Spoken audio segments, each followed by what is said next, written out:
എല്ലാവർക്കും നമസ്കാരം. നമ്മൾ ഇന്ന് ഡിസ്കസ് ചെയ്യുന്നത് 6ാം ക്ലാസ്സിലെ പഴയ SCERT ടെക്സ്റ്റ് ബുക്കിൽ നിന്നുള്ള പൂവിൽ നിന്ന് പൂവിലേക്ക് എന്ന ബയോളജി ചാപ്റ്ററാണ്. അപ്പോൾ നമുക്ക് ചാപ്റ്ററിലേക്ക് കടക്കാം. പൂവിൽ നിന്ന് പൂവിലേക്ക്. ആദ്യം നമ്മൾ നോക്കുന്നത് പൂവിൻ്റെ വിവിധ ഭാഗങ്ങൾ ഏതൊക്കെ. ചിത്രത്തിൽ പൂവ് ചെമ്പരത്തിപ്പൂവ് തന്നിട്ടുണ്ട്. അതിൻ്റെ വിവിധ ഭാഗങ്ങൾ അടയാളപ്പെടുത്തിയിട്ടുണ്ട്. ആദ്യം കാണിച്ചിട്ടുള്ളത് കേസരപുടം. കേസരപുടം പൂവിലെ ആൺലിംഗ അവയവമാണ് കേസരപുടം. അടുത്ത പൂവിൽ കാണുന്ന ആ ഇതളുകൾക്ക് പറയുന്ന പേരാണ് ദളങ്ങൾ. പൂവിലെ ഇതളുകളാണ് ദളങ്ങൾ. ഇനി ജനിപുടം. ജനിപുടം എന്ന് കാണിച്ചിട്ടുള്ള ഭാഗം പൂവിലെ പെൺലിംഗ അവയവമാണ് ജനിപുടം. അടുത്ത തൊട്ട് താഴെയായിട്ടുള്ള ഭാഗമാണ് പുഷ്പാസനം. പൂവിൻ്റെ ഭാഗങ്ങൾക്ക് ഇരിപ്പിടം ഒരുക്കുന്നത് പുഷ്പാസനമാണ്. അതിന് തൊട്ട് താഴെയായുള്ള ഭാഗമാണ് പൂഞ്ഞെട്ട്. പൂവിനെ ചെടിയുമായി ബന്ധിപ്പിച്ച് നിർത്തുന്ന ഭാഗമാണ് പൂഞ്ഞെട്ട്. ഇവയാണ് പൂവിൻ്റെ പ്രധാനപ്പെട്ട ഭാഗങ്ങൾ. അത് കൃത്യമായിട്ട് ചിത്രത്തിൽ നമുക്ക് കാണാൻ കഴിയും. പൂവിൻ്റെ വിവിധ ഭാഗങ്ങളുടെ ധർമ്മങ്ങൾ അടുത്തൊരു ബോക്സിൽ തന്നിട്ടുണ്ട്. നമുക്കത് നോക്കാം. കേസരപുടത്തിൽ എന്തൊക്കെ ഭാഗങ്ങളാണുള്ളത്? പരാഗിയും തന്തുകവും ചേർന്നാണ് കേസരപുടം രൂപപ്പെട്ടിരിക്കുന്നത്. പരാഗിയും തന്തുകവും ചേർന്നതാണ് കേസരപുടം എന്ന് പറയുന്നത്. മൊട്ടായിരിക്കുമ്പോൾ പൂവിനെ സംരക്ഷിക്കുന്ന ഭാഗം ഏതാണ്? മൊട്ടായിരിക്കുമ്പോൾ പൂവിനെ സംരക്ഷിക്കുന്ന ഭാഗമാണ് വിതളം. വിരിഞ്ഞതിന് ശേഷവും ദളങ്ങളെ താങ്ങി നിർത്തുന്നതും ഈ വിതളം തന്നെയാണ്. അപ്പോൾ വിതളത്തിൻ്റെ ധർമ്മം എന്തൊക്കെയാണ്? മൊട്ടായിരിക്കുമ്പോൾ പൂവിനെ സംരക്ഷിക്കുക, വിരിഞ്ഞതിന് ശേഷം ദളങ്ങളെ താങ്ങി നിർത്തുക. ഇനി എന്താണ് ദളത്തിൻ്റെ ധർമ്മം? പൂവിൻ്റെ ഇതളുകളാണ് ദളങ്ങളെന്ന് പറയുന്നത്. പൂവിന് നിറവും മണവും ആകർഷകത്വവും നൽകുന്നു. പൂവിൻ്റെ ഭാഗങ്ങൾക്ക് ഇരിപ്പിടം ഒരുക്കുക എന്നതാണ് ആരുടെ ധർമ്മം? പുഷ്പാസനം. അപ്പോൾ പൂവിലെ പ്രധാനപ്പെട്ട ഒരു ഭാഗമായ പുഷ്പാസനത്തിൻ്റെ ധർമ്മം എന്താണ്? പൂവിൻ്റെ ഭാഗങ്ങൾക്ക് ഇരിപ്പിടം നൽകുക. ഇതൊക്കെയാണ് പൂവിൻ്റെ പ്രധാനപ്പെട്ട ഭാഗങ്ങളും അവയുടെ ധർമ്മവും. പൂഞ്ഞെട്ട് പൂവിനെ ചെടിയുമായി ബന്ധിപ്പിക്കുന്നു. ജനിപുടമാണ് പെൺലിംഗാവയവം. കേസരപുടമാണ് പൂവിലെ ആൺലിംഗാവയവം. വിതളം മൊട്ടായിരിക്കുമ്പോൾ പൂവിനെ സംരക്ഷിക്കുന്നു. ദളങ്ങൾ പൂവിന് നിറവും ആകർഷകത്വവും നൽകുന്നു. പുഷ്പാസനം എന്തിനു സഹായിക്കുന്നു? പൂവിൻ്റെ ഭാഗങ്ങൾക്ക് ഇരിപ്പിടം നൽകുന്നു. പൂക്കളുടെ പ്രാധാന്യത്തെ പറ്റിയാണ് ഇനി പറയുന്നത്. പൂക്കളിൽ നിന്നാണ് ഫലങ്ങൾ ഉണ്ടാവുന്നതെന്നും ഫലത്തിനുള്ളിലെ വിത്ത് മുളച്ചാണ് തൈച്ചെടികൾ ഉണ്ടാവുന്നതെന്നും അറിയാമല്ലോ. ജീവിവർഗം അവയുടെ തുടർച്ച നിലനിർത്തുന്നതിന് പുതിയ തലമുറയെ ഉൽപ്പാദിപ്പിക്കുന്ന പ്രക്രിയയാണ് പ്രത്യുൽപാദനം. അപ്പോൾ എന്താണ് പ്രത്യുൽപാദനം? ജീവിവർഗം അവയുടെ തുടർച്ച നിലനിർത്തുന്നതിന് പുതിയ തലമുറയെ ഉൽപ്പാദിപ്പിക്കുന്ന പ്രക്രിയയാണ് പ്രത്യുൽപാദനം. സസ്യങ്ങളിൽ പ്രത്യുൽപാദനം എന്ന ധർമ്മം നിർവഹിക്കുന്നത് പൂക്കളാണ്. സസ്യങ്ങളുടെ ലൈംഗിക അവയവമാണ് പൂക്കൾ. അടുത്ത ചിത്രത്തിൽ പെൺലിംഗാവയവമായ ജനിപുടം അല്ലെങ്കിൽ ഗൈനീഷ്യം തന്നിട്ടുണ്ട്.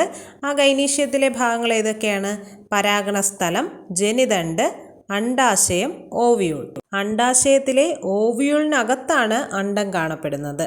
കേസരപുടവും ജനിപുടവും നമ്മൾ വ്യക്തമായിട്ട് മനസ്സിലാക്കി.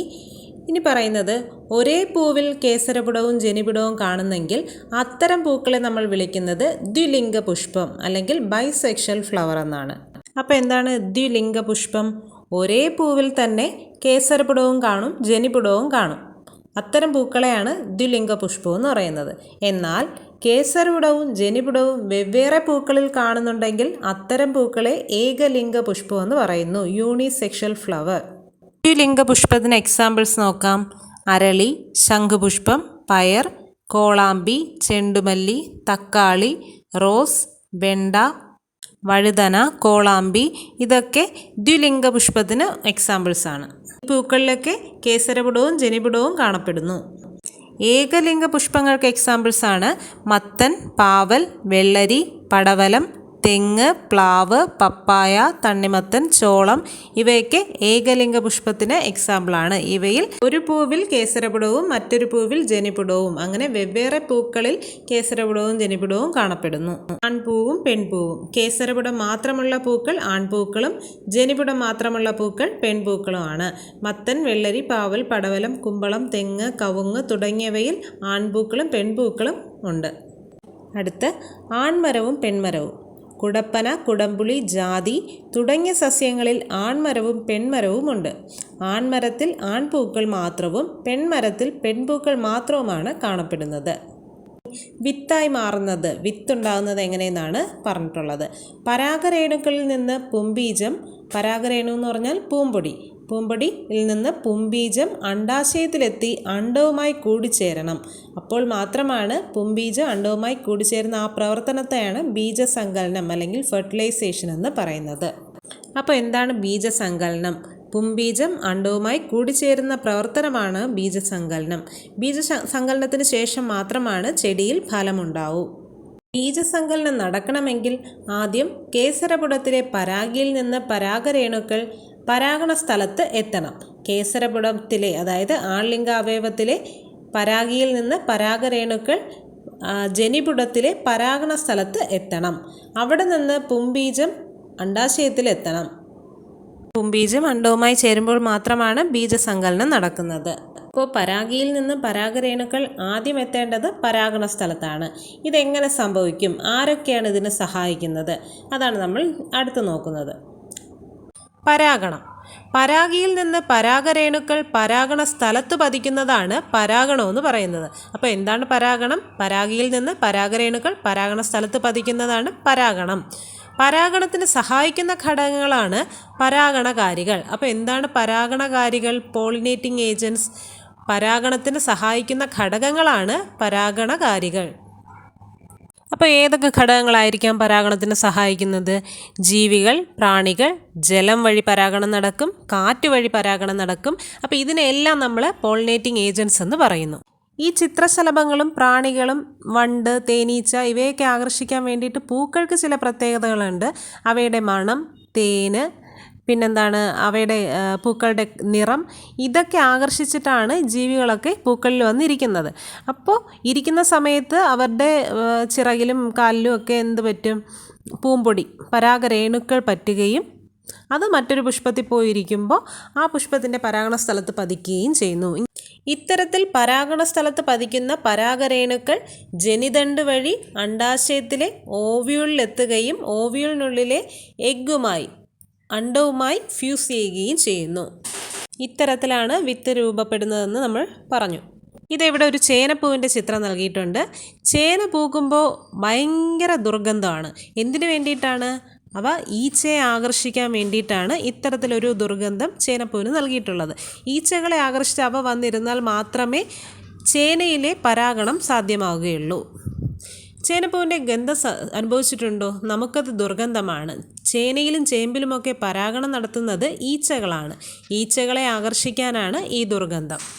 കാറ്റിലൂടെയും പരാഗണം നടക്കാറുണ്ട്. എങ്ങനെയാണ്? ഈ നെൽച്ചെടി, ഗോതമ്പ്, ചോളം ഇത്തരം ചെടികളിലൊക്കെ കാറ്റ് വഴിയാണ് പരാഗണം നടക്കുന്നത്. എന്നാൽ ഈ ചെടികളിലെ പൂക്കൾക്ക് പ്രത്യേക ആകർഷണങ്ങളൊന്നുമില്ലെങ്കിലും, അതായത് തേന്, മണം, അങ്ങനെ ജീവികളെ ആകർഷിക്കേണ്ട ഘടകങ്ങളൊന്നും ഇല്ലെങ്കിലും ഇവയിലെ പരാഗരേണുക്കൾ ഭാരം വളരെ കുറഞ്ഞവയായിരിക്കും. അതുകൊണ്ട് തന്നെ കാറ്റിലൂടെ പരാഗണം ഈസിയായിട്ട് നടക്കും. കാറ്റ്, ജലം എന്നിവയും പരാഗണകാരികളാണ്. നെല്ല്, ഗോതമ്പ്, ചോളം, കരിമ്പ് എന്നിവയിൽ പരാഗണം നടക്കുന്നത് കാറ്റ് വഴിയാണ്. അപ്പോൾ നെല്ല്, ഗോതമ്പ്, ചോളം, കരിമ്പ് ഇവയിലെ പരാഗണകാരി ആരാണ്? കാറ്റാണ്. കാറ്റ് വഴിയാണ് പരാഗണം നടക്കുന്നത്. ഇനി കുരുമുളക് ചെടിയിൽ ജലമാണ് അല്ലെങ്കിൽ മഞ്ഞുതുള്ളിയാണ് പരാഗണകാരി. കുരുമുളക് ചെടിയിലൊക്കെ മഞ്ഞു തുള്ളികൾ വന്നിരിക്കുന്നത് നമുക്ക് രാവിലെ എഴുന്നേറ്റ് നോക്കിയാൽ കാണാൻ പറ്റും. കുരുമുളകിലെ പരാഗണത്തിന് ഇത് സഹായിക്കുന്നു. ഹൈഡ്രിയ, വാലിസ്നേറിയ തുടങ്ങിയ സസ്യങ്ങളും ജലം വഴിയാണ് പരാഗണം നടത്തുന്നത്. ഈ പറഞ്ഞതെല്ലാം നാച്ചുറൽ പോളിനേഷനാണ്, അതായത് പ്രകൃതിയിൽ സ്വയമേ നടക്കുന്ന പോളിനേഷൻസ്. ഇനി എന്താണ് കൃത്രിമ പരാഗണമെന്ന് നമുക്ക് നോക്കാം. അതായത് മികച്ച വിത്തിനങ്ങൾ ഉണ്ടാക്കിയെടുക്കുന്നതിന് ഗുണമേന്മയുള്ള ചെടിയിൽ നിന്ന് പരാഗരേണുക്കൾ ശേഖരിച്ച് മറ്റൊരു പൂവിൻ്റെ പരാഗണ സ്ഥലത്ത് വിതറാറുണ്ട്. ഇതാണ് കൃത്രിമ പരാഗണം എന്ന് പറയുന്നത്. അപ്പോൾ എന്താണ് കൃത്രിമ പരാഗണം? നല്ല വിത്തിനങ്ങൾ ഉണ്ടാക്കിയെടുക്കുന്ന ഗുണമേന്മയുള്ള ചെടികളുടെ പരാഗരേണുക്കൾ ശേഖരിക്കും. എന്നിട്ട് ആ പരാഗരേണുക്കൾ വേറൊരു പൂവിൻ്റെ പരാഗണ സ്ഥലത്ത് പതിപ്പിക്കും. ഇതിനെയാണ് കൃത്രിമ പരാഗണം എന്ന് പറയുന്നത്. മെക്സിക്കൻ കാടുകളിൽ വളരുന്ന വാനിലയിൽ പരാഗണം നടത്തുന്നത് മെലിപ്പോണ ഇനത്തിൽപ്പെട്ട തേനീച്ചകളാണ്.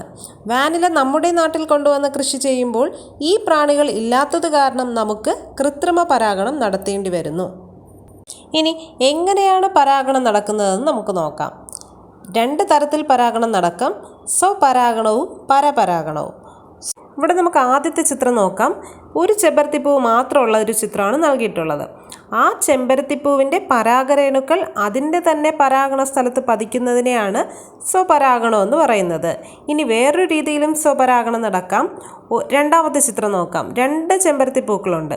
ഒരു ചെമ്പരത്തിപ്പൂവിൻ്റെ പരാഗരേണുക്കൾ ആ ചെടിയിലുള്ള മറ്റൊരു പൂവിൻ്റെ പരാഗണ സ്ഥലത്ത് പതിക്കുന്നുവെങ്കിൽ അതും സ്വപരാഗണം തന്നെയാണ്. ഇനി പരപരാഗണം എന്തെന്ന് വെച്ചാൽ ഒരു ചെടിയിലെ പരാഗരേണുക്കൾ മറ്റൊരു ചെടിയിലെ പൂവിലെ പരാഗണ സ്ഥലത്ത് പതിക്കുന്നുവെങ്കിൽ അതിനെ പരപരാഗണം എന്ന് പറയാം. 2 ചെടികളിലെ പൂക്കളിലാണ് പരാഗണം നടക്കുന്നതെങ്കിൽ അത് പരപരാഗണം. ഒരു ചെടിയിൽ തന്നെയാണ് പരാഗണം നടക്കുന്നതെങ്കിൽ അത് സ്വപരാഗണം. അപ്പോൾ പരാഗണത്തിന് ശേഷം പുംബീജം അണ്ഡാശയത്തിലെത്തി അണ്ഡവുമായി ചേരുകയും ഫലമുണ്ടാവുകയും ചെയ്യുന്നു. ഈ ഘട്ടത്തിൽ ഇതളുകളും കേസരപുടവും ഉണങ്ങി കൊഴിഞ്ഞു പോവുകയും ചെയ്യുന്നു. ഓവ്യൂൾ വിത്തായിട്ട് മാറുകയും അണ്ഡാശയം ഫ്രൂട്ടിൻ്റെ മാംസള ഭാഗം ആയിട്ട് മാറുകയും ചെയ്യുന്നു. ഇവിടെ ചിത്രത്തിൽ കുമ്പളപ്പൂവ് തന്നിട്ടുണ്ട്.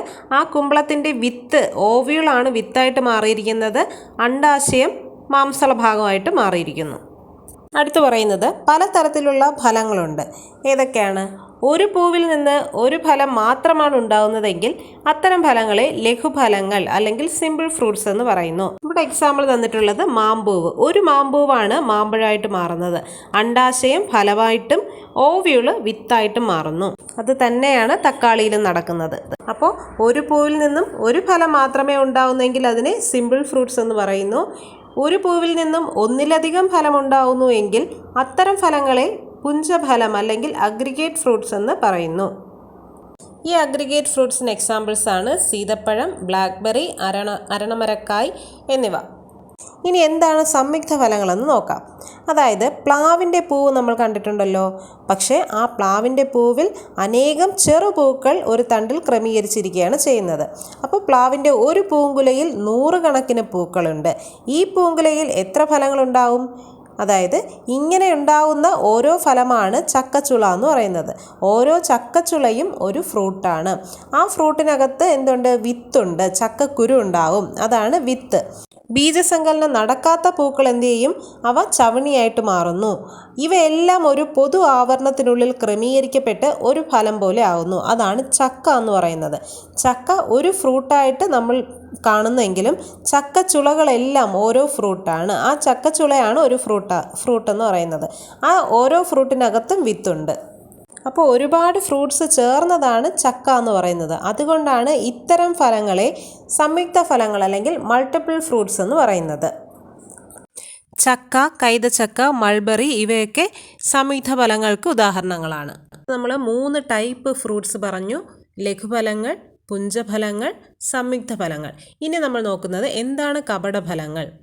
ബീജസങ്കലനത്തിന് ശേഷം അണ്ഡാശയം വളർന്നാണ് ഫലമുണ്ടാകുന്നത്. എന്നാൽ ചില സസ്യങ്ങളിൽ പൂഞ്ഞെട്ട്, പുഷ്പാസനം തുടങ്ങിയ ഭാഗങ്ങൾ വളർന്ന് ഫലം പോലെ ആവുന്നു. ഇവയാണ് കപടഫലങ്ങൾ അല്ലെങ്കിൽ ഫാൾസ് ഫ്രൂട്ട്സ് എന്ന് പറയുന്നത്. എക്സാമ്പിൾ ഇവിടെ തന്നിട്ടുള്ളത് കശുമാവ്. കശുമാവിൻ്റെ പൂഞ്ഞെട്ടാണ് എന്തായിട്ട് മാറുന്നത്? കശുമാങ്ങയായിട്ട് മാറുന്നത്. ആപ്പിൾ, സബർജല്ലി, ചാമ്പയ്ക്ക ഇവയിലൊക്കെ ആണെങ്കിൽ പുഷ്പാസനമാണ് നമുക്ക് കഴിക്കാൻ പറ്റുന്ന ഭാഗമായിട്ട് മാറുന്നത്. വിത്തുണ്ടായിരിക്കും, ഫലം അതിൻ്റെ വിത്തിന് ചുറ്റും കാണുന്ന ഭാഗമായിരിക്കും ഫലം. കഴിക്കാൻ പറ്റുന്ന ആ ഒരു മാംസള ഭാഗം എന്ന് പറയുന്നത് പുഷ്പാസനമായിരിക്കും. അടുത്തൊരു ആക്ടിവിറ്റിയാണ് തന്നിട്ടുള്ളത്. അടയ്ക്കയിലാണെങ്കിൽ പൂക്കൾ കുലകുലകളായി കാണപ്പെടുന്നു. ഒരു പൂവിൽ ഒന്നിലധികം അണ്ഡാശയം ഉണ്ടെങ്കിൽ അതിന് എക്സാമ്പിൾ സ്ട്രോബെറിയാണ്. പൂക്കൾ ഓരോന്നായി കാണുന്നെങ്കിൽ അത് മുളകിലാണ്. ഇത്രയൊക്കെയാണ് ഈ ചാപ്റ്ററിൽ പറയുന്നത്. ഓക്കെ.